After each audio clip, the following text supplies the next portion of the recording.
People often say your 20s are the best years of your life. I actually think they are the most confusing. You're building a career, trying to make money, figuring out relationships, saying yes to every opportunity, and somewhere in between, you slowly start building a life based on what everyone else expects from you. Then 30 hits you, and something interesting happens. It's almost like standing on top of a mountain after climbing through a thick fog. Looking back, there are a few things I'm genuinely grateful I stopped chasing. I wish someone had told me this earlier. So maybe this video can be that person for someone else. So I grew up in a small town like many people. I believed cities had all the answers for my problems. Bigger buildings, bigger salaries, bigger dreams. When I got the opportunity to work in Dubai, I genuinely felt like I had made it in my life, successful. For 4 years, I experienced everything I had imagined, like fast life, corporate work, beautiful places, new people. But something unexpected happened. The more my external world expanded, the more I realized my inner world needed attention. The more I realized my inner world needed attention. That's when I understood growing older isn't really about collecting more. Sometimes it's about finally learning what to let go. So, in this video, I'm going to put 5 small shifts which helped me, made a bigger difference in my life. Number one, I stopped chasing an artificial life. Social media is a little like walking through a shopping mall where every store is shouting your name. Every day, there's a new morning routine, a new productivity hack, a new trend, a new person telling you how to live your life. For a long time, I consumed everything.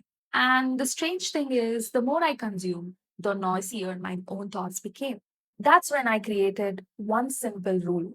If something doesn't educate me or inspire me or genuinely make me laugh, it doesn't deserve unlimited access to my attention.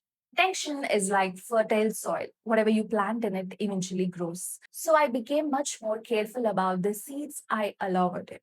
So once I stopped following every trend, another habit quietly disappeared too. And number two, I stopped chasing everyone's approval. I used to rehearse conversations inside my head. What if they don't like this? What if people judge me? What will they think? Eventually, I realized something. So, most people are far too busy worrying about themselves to spend that much time thinking about us. And even if they don't live with the consequences of our choices. We do live with it. So, seeking approval is like asking strangers to hold the steering wheel of your life. They'll happily give directions, but they won't be there when the car crashes. So, today, if something aligns with my values, I do it. Even if I fail, I'd rather own my mistakes than borrow someone else's expectations. And number three, I stopped chasing perfection. I kept waiting for the perfect plan. I kept waiting for the perfect plan, the perfect timing, perfect skills, perfect confidence. But perfection has a funny habit.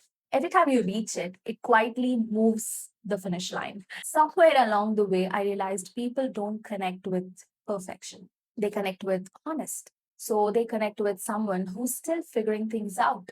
I'd rather post an important video today than spend 6 months polishing a draft nobody will ever watch. Number four, chasing someone else's timeline. Turning 30 felt like a deadline. House, marriage, car, career, savings, travel. Somewhere I had unconsciously built a checklist, and every unchecked box felt like a failure. But then I asked myself, who made this timeline? Society, social media, family, or me?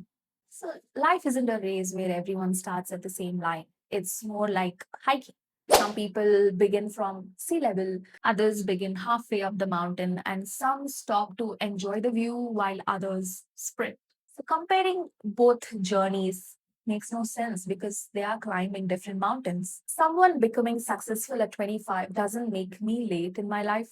It simply means our stories are being written in different chapters. So, looking back, I don't think turning 30 magically changed me. It simply gave me permission to stop carrying things that never belonged to me in the first place. That less noise, less comparisons, and less pretending, more intention, more peace, and more clarity. And honestly, that's a trade I'll choose every single time. If you're in your 20s, I hope this gives you a little more clarity than I have. And if you're already crossed 30, I'd love to know what's one thing you stopped chasing that made your life better.